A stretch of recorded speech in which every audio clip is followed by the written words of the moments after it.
Confident ಅನ್ನುವಂತ ಈ ದೈತ್ಯ ಕಂಪನಿ ಇದೆಯಲ್ಲ, ಈ ದೈತ್ಯ ಕಂಪನಿಯಲ್ಲಿ ಸಾವಿರಾರು ಜನ ಕೆಲಸ ಮಾಡ್ತಾರೆ. ಈ ದೈತ್ಯ ಕಂಪನಿಯಲ್ಲಿ ರಾಜಕಾರಣಿಗಳ ಹಣ ಏನಾದ್ರೂ ಇತ್ತ?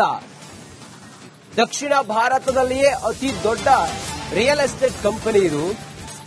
ಈ ಕಂಪನಿಯ ಒಳಗಡೆ ರಾಜಕಾರಣಿಗಳೇನಾದ್ರೂ ಹಣವನ್ನ ಹೂಡಿಕೆ ಮಾಡಿದ್ರ? ಈ ಕಾರಣದಿಂದ ರಾಯ್ ಅವರ ಆತ್ಮಹತ್ಯೆಗೆ ರಾಜಕಾರಣಿಗಳ ಒತ್ತಡ ಏನಾದ್ರೂ ಇದ್ದಿತ್ತ? ಕಾನ್ಫಿಡೆಂಟ್ ಗ್ರೂಪ್ ಫಂಡ್ ತನಿಖೆಯ ಆಳಕ್ಕಿಳಿದಿದ್ದಾರೆ ಪೊಲೀಸರು. 3 ತಿಂಗಳ ರಾಯ್ ಚಟುವಟಿಕೆಗಳನ್ನ ಬೆನ್ನಹತ್ತಿದೆ ಖಾಕಿ ಪಡೆ. ಕಾನ್ಫಿಡೆಂಟ್ ಗ್ರೂಪ್ನಲ್ಲಿ ರಾಜಕಾರಣಿಗಳ ಹೂಡಿಕೆಯ ಮಾಹಿತಿಯನ್ನ ಈಗ ಕಲೆ ಹಾಕ್ತಾ ಇದ್ದಾರೆ. ರಿಯಲ್ ಎಸ್ಟೇಟ್ ಉದ್ಯಮ ನಿರೀಕ್ಷಿತ ಲಾಭ ತಂದಿರಲಿಲ್ಲ. ರಿಯಲ್ ಎಸ್ಟೇಟ್ ಬಿಟ್ಟು ಬೇರೆ ಉದ್ಯಮದತ್ತ ರಾಯ್ ಚಿತ್ತವನ್ನ ನೆಟ್ಟಿದ್ರ.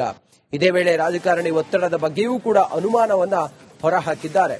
ತಮ್ಮ ಪಾಲಿನ ಹಣ ವಾಪಸ್ ನೀಡುವಂತೆ ಒತ್ತಡದ ಶಂಕೆ ಏನಾದರೂ ವ್ಯಕ್ತಪಡಿಸಿದ್ರ ಪೊಲೀಸರು. ಆ ಆಯಾಮದಲ್ಲೂ ಕೂಡ ಈಗ ತನಿಖೆ ನಡೀತಾ ಇದೆ.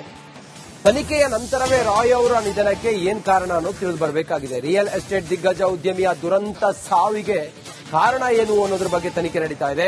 ಸಿಜೆ ರಾಯ್ ಮೇಲೆ ಐಟಿಯ ಕಣ್ಣು ಬಿದ್ದಿದ್ದು ಹೇಗೆ? ಐಷಾರಾಮಿ ಲೈಫ್ ಲೀಡ್ ಮಾಡ್ತಿದ್ದವನ ಟೈಮ್ ಕೆಟ್ಟಿದ್ ಯಾವಾಗ? ಅದೊಂದು ಪಾರ್ಟಿ ಸಿಜೆ ರಾಯ್ಗೆ ಜೀವಕ್ಕೆ ಮುಳುವಾಯ್ತಾ? ರಿಪಬ್ಲಿಕ್ ಕನ್ನಡದಲ್ಲಿ ಸೂಪರ್ ಎಕ್ಸ್ಕ್ಲೂಸಿವ್ ಸ್ಟೋರಿ ಇದು. ರಿಯಲ್ ಎಸ್ಟೇಟ್ ದಿಗ್ಗಜ ಉದ್ಯಮಿಯ ದುರಂತ ಸಾವು ಹೇಗಾಯ್ತು ಅನ್ನೋದರ ಬಗ್ಗೆ ರಿಪಬ್ಲಿಕ್ ಕನ್ನಡ ಇವತ್ತು ತೆರೆದಿಡ್ತಾ ಇದೆ ಮಾಹಿತಿ. ಸಿಜೆ ರಾಯ್ ಮೇಲೆ ಐಟಿಯ ಕಣ್ಣು ಬಿದ್ದಿದ್ದು ಹೇಗೆ ಅನ್ನುವಂತ ಮಾಹಿತಿಯನ್ನ ರಿಪಬ್ಲಿಕ್ ಕನ್ನಡ ನಿಮ್ಮ ಮುಂದೆ ತೆರೆದಿಡ್ತಾ ಇದೆ. ಐಟಿ ಅಧಿಕಾರಿಗಳು ಹೇಗೆ ಇವರನ್ನೇ ಇವರ ವಹಿವಾಟನ್ನೇ ಟಾರ್ಗೆಟ್ ಮಾಡಿದ್ರು? ಏನಾದ್ರೂ ಅಕ್ರಮ ಆಗಿತ್ತಾ? ಆದಾಯ ತೆರಿಗೆಯನ್ನ ಕಟ್ಟಿರಲಿಲ್ವಾ? ಯಾಕೆ ಇವರ ಮೇಲೆ ಕಣ್ಬಿತ್ತು? ದುಬೈನಲ್ಲಿ ಐಷಾರಾಮಿ ಪಾರ್ಟಿ ಮಾಡ್ತಿದ್ದ ಸಿಜೆ ರಾಯ್. ದುಬೈನಲ್ಲಿ 2025ರ ನವೆಂಬರ್ನಲ್ಲಿ ಹೈಫೈ ಪಾರ್ಟಿಯನ್ನ ಆಯೋಜನೆ ಮಾಡಿದ್ದ ಸಿಜೆ ರಾಯ್ ಸಾಲ ಪಡೆಯದೆ ದೊಡ್ಡ ದೊಡ್ಡ ಪ್ರಾಜೆಕ್ಟ್ ಅನ್ನ ರಾಯ್ ಮಾಡ್ತಾ ಇದ್ರು.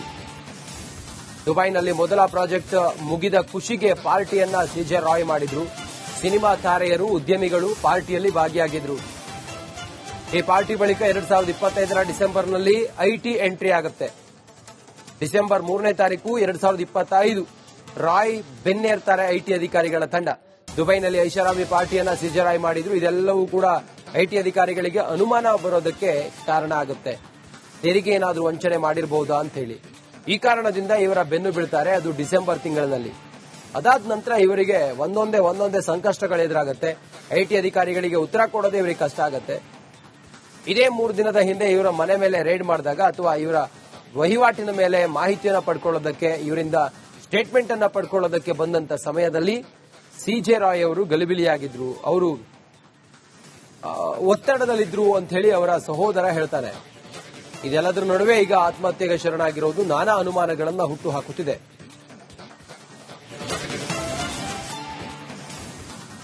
ಸಿಜೆ ರಾಯ್ ಅವರು ತಮ್ಮ ಕಾನ್ಫಿಡೆಂಟ್ ಕಂಪನಿ ಇತ್ತಲ್ಲ, ಈ ಕಂಪನಿಗೆ ರಾಜಕಾರಣಿಗಳ ಹಣವನ್ನ ಬಳಸ್ಕೊಂಡಿದ್ರ.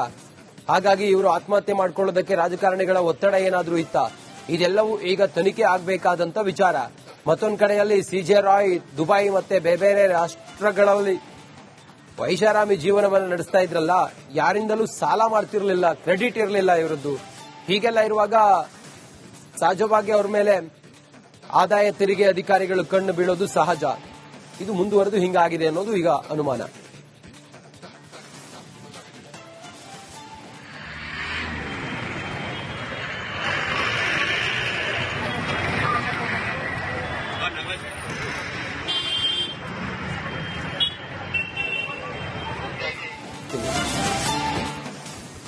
ಕಾನ್ಫಿಡೆಂಟ್ ಅನ್ನುವಂತ ಈ ದೈತ್ಯ ಕಂಪನಿ ಇದೆಯಲ್ಲ, ಈ ದೈತ್ಯ ಕಂಪನಿಯಲ್ಲಿ ಸಾವಿರಾರು ಜನ ಕೆಲಸ ಮಾಡ್ತಾರೆ.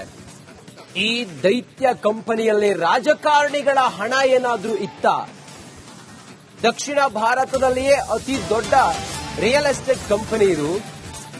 ಈ ಕಂಪನಿಯ ಒಳಗಡೆ ರಾಜಕಾರಣಿಗಳೇನಾದ್ರೂ ಹಣವನ್ನ ಹೂಡಿಕೆ ಮಾಡಿದ್ರ? ಈ ಕಾರಣದಿಂದ ರಾಯ್ ಅವರ ಆತ್ಮಹತ್ಯೆಗೆ ರಾಜಕಾರಣಿಗಳ ಒತ್ತಡ ಏನಾದ್ರೂ ಇದ್ದಿತ್ತ? ಕಾನ್ಫಿಡೆಂಟ್ ಗ್ರೂಪ್ ಫಂಡ್ ತನಿಖೆಯ ಆಳಕ್ಕಿಳಿದಿದ್ದಾರೆ ಪೊಲೀಸರು. 3 ತಿಂಗಳ ರಾಯ್ ಚಟುವಟಿಕೆಗಳನ್ನ ಬೆನ್ನಹತ್ತಿದೆ ಖಾಕಿ ಪಡೆ. ಕಾನ್ಫಿಡೆಂಟ್ ಗ್ರೂಪ್ನಲ್ಲಿ ರಾಜಕಾರಣಿಗಳ ಹೂಡಿಕೆಯ ಮಾಹಿತಿಯನ್ನ ಈಗ ಕಲೆ ಹಾಕ್ತಾ ಇದ್ದಾರೆ. ರಿಯಲ್ ಎಸ್ಟೇಟ್ ಉದ್ಯಮ ನಿರೀಕ್ಷಿತ ಲಾಭ ತಂದಿರಲಿಲ್ಲ. ರಿಯಲ್ ಎಸ್ಟೇಟ್ ಬಿಟ್ಟು ಬೇರೆ ಉದ್ಯಮದತ್ತ ರಾಯ್ ಚಿತ್ತವನ್ನ ನೆಟ್ಟಿದ್ರ. ಇದೇ ವೇಳೆ ರಾಜಕಾರಣಿ ಒತ್ತಡದ ಬಗ್ಗೆಯೂ ಕೂಡ ಅನುಮಾನವನ್ನ ಹೊರಹಾಕಿದ್ದಾರೆ. ತಮ್ಮ ಪಾಲಿನ ಹಣ ವಾಪಸ್ ನೀಡುವಂತೆ ಒತ್ತಡದ ಶಂಕೆ ಏನಾದರೂ ವ್ಯಕ್ತಪಡಿಸಿದ್ರ ಪೊಲೀಸರು. ಆ ಆಯಾಮದಲ್ಲೂ ಕೂಡ ಈಗ ತನಿಖೆ ನಡೀತಾ ಇದೆ. ತನಿಖೆಯ ನಂತರವೇ ರಾಯ್ ಅವರ ನಿಧನಕ್ಕೆ ಏನ್ ಕಾರಣ ಅನ್ನೋದು ತಿಳಿದು ಬರಬೇಕಾಗಿದೆ. ರಿಯಲ್ ಎಸ್ಟೇಟ್ ದಿಗ್ಗಜ ಉದ್ಯಮಿಯ ದುರಂತ ಸಾವಿಗೆ ಕಾರಣ ಏನು ಅನ್ನೋದ್ರ ಬಗ್ಗೆ ತನಿಖೆ ನಡೀತಾ ಇದೆ. ಸಿ.ಜೆ. ರಾಯ್ ಮೇಲೆ ಐಟಿಯ ಕಣ್ಣು ಬಿದ್ದಿದ್ದು ಹೇಗೆ? ಐಷಾರಾಮಿ ಲೈಫ್ ಲೀಡ್ ಮಾಡ್ತಿದ್ದವನ ಟೈಮ್ ಕೆಟ್ಟಿದ್ ಯಾವಾಗ? ಅದೊಂದು ಪಾರ್ಟಿ ಸಿ.ಜೆ. ರಾಯ್ಗೆ ಜೀವಕ್ಕೆ ಮುಳುವಾಯ್ತಾ? ರಿಪಬ್ಲಿಕ್ ಕನ್ನಡದಲ್ಲಿ ಸೂಪರ್ ಎಕ್ಸ್ಕ್ಲೂಸಿವ್ ಸ್ಟೋರಿ ಇದು. ರಿಯಲ್ ಎಸ್ಟೇಟ್ ದಿಗ್ಗಜ ಉದ್ಯಮಿಯ ದುರಂತ ಸಾವು ಹೇಗಾಯ್ತು ಅನ್ನೋದರ ಬಗ್ಗೆ ರಿಪಬ್ಲಿಕ್ ಕನ್ನಡ ಇವತ್ತು ತೆರೆದಿಡ್ತಾ ಇದೆ ಮಾಹಿತಿ. ಸಿ.ಜೆ. ರಾಯ್ ಮೇಲೆ ಐಟಿಯ ಕಣ್ಣು ಬಿದ್ದಿದ್ದು ಹೇಗೆ ಅನ್ನುವಂತ ಮಾಹಿತಿಯನ್ನ ರಿಪಬ್ಲಿಕ್ ಕನ್ನಡ ನಿಮ್ಮ ಮುಂದೆ ತೆರೆದಿಡ್ತಾ ಇದೆ. ಐಟಿ ಅಧಿಕಾರಿಗಳು ಹೇಗೆ ಇವರ ವಹಿವಾಟನ್ನೇ ಟಾರ್ಗೆಟ್ ಮಾಡಿದ್ರು? ಏನಾದ್ರೂ ಅಕ್ರಮ ಆಗಿತ್ತಾ? ಆದಾಯ ತೆರಿಗೆಯನ್ನ ಕಟ್ಟಿರಲಿಲ್ವಾ? ಯಾಕೆ ಇವರ ಮೇಲೆ ಕಣ್ಬಿತ್ತು? ದುಬೈನಲ್ಲಿ ಐಷಾರಾಮಿ ಪಾರ್ಟಿ ಮಾಡ್ತಿದ್ದ ಸಿ.ಜೆ. ರಾಯ್. ದುಬೈನಲ್ಲಿ 2025ರ ನವೆಂಬರ್ನಲ್ಲಿ ಹೈಫೈ ಪಾರ್ಟಿಯನ್ನು ಆಯೋಜನೆ ಮಾಡಿದ್ದ ಸಿ.ಜೆ. ರಾಯ್ ಸಾಲ ಪಡೆಯದೆ ದೊಡ್ಡ ದೊಡ್ಡ ಪ್ರಾಜೆಕ್ಟ್ ಅನ್ನ ರಾಯ್ ಮಾಡ್ತಾ ಇದ್ರು. ದುಬೈನಲ್ಲಿ ಮೊದಲ ಪ್ರಾಜೆಕ್ಟ್ ಮುಗಿದ ಖುಷಿಗೆ ಪಾರ್ಟಿಯನ್ನ ಸಿ.ಜೆ. ರಾಯ್ ಮಾಡಿದ್ರು. ಸಿನಿಮಾ ತಾರೆಯರು, ಉದ್ಯಮಿಗಳು ಪಾರ್ಟಿಯಲ್ಲಿ ಭಾಗಿಯಾಗಿದ್ರು. ಈ ಪಾರ್ಟಿ ಬಳಿಕ 2025ರ ಡಿಸೆಂಬರ್ನಲ್ಲಿ ಐಟಿ ಎಂಟ್ರಿ ಆಗುತ್ತೆ. ಡಿಸೆಂಬರ್ 3ನೇ ತಾರೀಕು 2025 ರಾಯ್ ಬೆನ್ನೇರ್ತಾರೆ ಐಟಿ ಅಧಿಕಾರಿಗಳ ತಂಡ. ದುಬೈನಲ್ಲಿ ಐಷಾರಾಮಿ ಪಾರ್ಟಿಯನ್ನ ಸಿ.ಜೆ. ರಾಯ್ ಮಾಡಿದ್ರು. ಇದೆಲ್ಲವೂ ಕೂಡ ಐಟಿ ಅಧಿಕಾರಿಗಳಿಗೆ ಅನುಮಾನ ಬರೋದಕ್ಕೆ ಕಾರಣ ಆಗುತ್ತೆ. ತೆರಿಗೆ ಏನಾದರೂ ವಂಚನೆ ಮಾಡಿರಬಹುದಾ ಅಂತ ಹೇಳಿ. ಈ ಕಾರಣದಿಂದ ಇವರ ಬೆನ್ನು ಬೀಳ್ತಾರೆ. ಅದು ಡಿಸೆಂಬರ್ ತಿಂಗಳಿನಲ್ಲಿ. ಅದಾದ ನಂತರ ಇವರಿಗೆ ಒಂದೊಂದೇ ಸಂಕಷ್ಟಗಳು ಎದುರಾಗುತ್ತೆ. ಐಟಿ ಅಧಿಕಾರಿಗಳಿಗೆ ಉತ್ತರ ಕೊಡೋದೇ ಇವರಿಗೆ ಕಷ್ಟ ಆಗುತ್ತೆ. ಇದೇ 3 ದಿನದ ಹಿಂದೆ ಇವರ ಮನೆ ಮೇಲೆ ರೇಡ್ ಮಾಡಿದಾಗ ಅಥವಾ ಇವರ ವಹಿವಾಟಿನ ಮೇಲೆ ಮಾಹಿತಿಯನ್ನು ಪಡ್ಕೊಳ್ಳೋದಕ್ಕೆ, ಇವರಿಂದ ಸ್ಟೇಟ್ಮೆಂಟ್ ಅನ್ನ ಪಡ್ಕೊಳ್ಳೋದಕ್ಕೆ ಬಂದಂತ ಸಮಯದಲ್ಲಿ ಸಿ.ಜೆ. ರಾಯ್ ಅವರು ಗಲಿಬಿಲಿಯಾಗಿದ್ರು. ಅವರು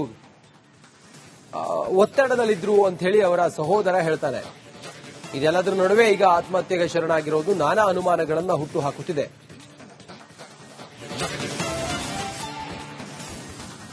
ಸಿ.ಜೆ. ರಾಯ್ ಅವರು ತಮ್ಮ ಕಾನ್ಫಿಡೆಂಟ್ ಕಂಪನಿ ಇತ್ತಲ್ಲ, ಈ ಕಂಪನಿಗೆ ರಾಜಕಾರಣಿಗಳ ಹಣವನ್ನ ಬಳಸ್ಕೊಂಡಿದ್ರ? ಹಾಗಾಗಿ ಇವರು ಆತ್ಮಹತ್ಯೆ ಮಾಡ್ಕೊಳ್ಳೋದಕ್ಕೆ ರಾಜಕಾರಣಿಗಳ ಒತ್ತಡ ಏನಾದ್ರೂ ಇತ್ತ? ಇದೆಲ್ಲವೂ ಈಗ ತನಿಖೆ ಆಗಬೇಕಾದಂತ ವಿಚಾರ. ಮತ್ತೊಂದು ಕಡೆಯಲ್ಲಿ ಸಿ.ಜೆ. ರಾಯ್ ದುಬೈ ಮತ್ತೆ ಬೇರೆ ರಾಷ್ಟ್ರಗಳಲ್ಲಿ ಐಷಾರಾಮಿ ಜೀವನವನ್ನು ನಡೆಸ್ತಾ ಇದ್ರಲ್ಲ, ಯಾರಿಂದಲೂ ಸಾಲ ಮಾಡ್ತಿರ್ಲಿಲ್ಲ, ಕ್ರೆಡಿಟ್ ಇರಲಿಲ್ಲ ಇವರದ್ದು. ಹೀಗೆಲ್ಲ ಇರುವಾಗ ಸಹಜವಾಗಿ ಅವ್ರ ಮೇಲೆ ಆದಾಯ ತೆರಿಗೆ ಅಧಿಕಾರಿಗಳು ಕಣ್ಣು ಬೀಳೋದು ಸಹಜ. ಇದು ಮುಂದುವರೆದು ಹಿಂಗಾಗಿದೆ ಅನ್ನೋದು ಈಗ ಅನುಮಾನ.